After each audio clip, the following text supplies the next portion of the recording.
Assalamualaikum warahmatullahi wabarakatuh. Perkenalkan, nama saya Rabil Bagus Prabowo dari kelas Tabungan 4. Saya akan menceritakan sejarah sekilas agama Islam, teori masuknya agama Islam ke Nusantara, dan jalur persebaran agama Islam di Indonesia. Sejarah sekilas agama Islam.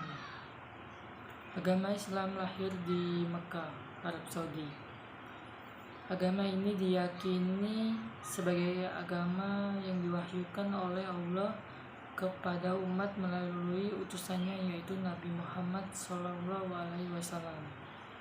Nabi Muhammad lahir pada tahun 570 Masehi.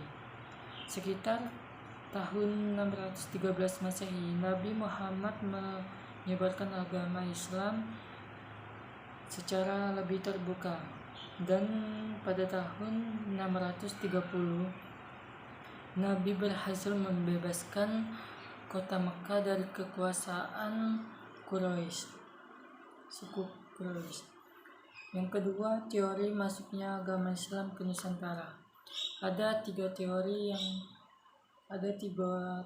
mengenai proses masuknya agama Islam ke Indonesia, yaitu teori Gujarat. Menurut teori ini, Islam masuk ke Nusantara sekitar abad 13, dibawa oleh pedagang Islam dari Gujarat, India. Ada dua bukti yang mendukung teori ini.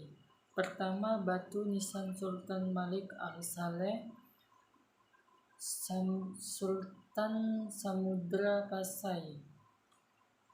Dan yang kedua, teori Mekah. Menurut teori ini, pengaruh Islam telah masuk ke Nusantara sekitar abad ke-7, dibawa oleh langsung para pedagang Arab. Buktinya adalah adanya permukiman Islam pada tahun 674 di Baros, pantai sebelah barat Sumatera.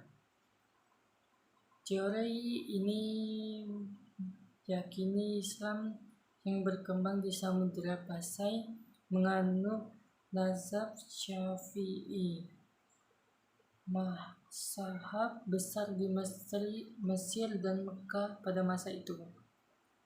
Dan yang ketiga, teori Pasai. Menurut teori ini, Islam di Indonesia dibawa masuk oleh orang-orang Persia sekitar abad ke-13. Bukti pendukung teori ini adalah adanya upacara Tabot, upacara memperingati meninggalnya Husin bin Ali, cucu Nabi Muhammad, di Bengkulu dan Sumatera Barat. Dan yang terakhir, jalur persebaran agama Islam di Indonesia. Yang pertama, jalur perdagangan. Dalam proses ini, pedagang Nusantara dan pedagang asing dari Gujarat dan Timur Tengah atau Arab dan Persia saling bertemu dan saling bertukar pengaruh. Para pedagang itu menjalin kontak dengan para adipati wilayah pesisir dan perlahan masuk ke lingkaran pusat istana. Dan yang kedua, jalur perkawinan. Pedagang-pedagang dan juga keluarganya menikah dengan perempuan pribumi, putra-putri para bangsawan atau adipati, dan bahkan dengan anggota keluarga kerajaan. Dan yang ketiga, saluran pendidikan. Saluran ini sangat efektif untuk mempercepat dan memperluas agama Islam ke daerah-daerah terpencil. Pesantren-pesantren awal yang ada pada saat itu diantaranya pesantren Ampel Denta yang didirikan oleh Sultan Ampel, dan pesantren Sunan Giri yang didirikan oleh Sunan Giri. Dan yang keempat, saluran ajaran tasawuf. Tasawuf adalah ajaran ketuhanan yang bercampur dengan mistik atau hal-hal yang magis. Dan yang kelima, saluran dakwah.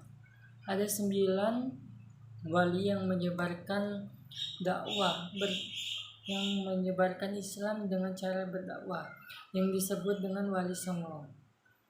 Dan yang ke-6 yaitu saluran kesenian.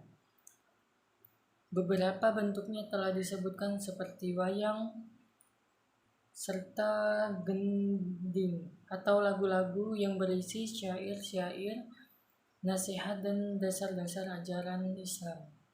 Oke, sekian dari saya ucapkan terima kasih. Wassalamualaikum warahmatullahi wabarakatuh.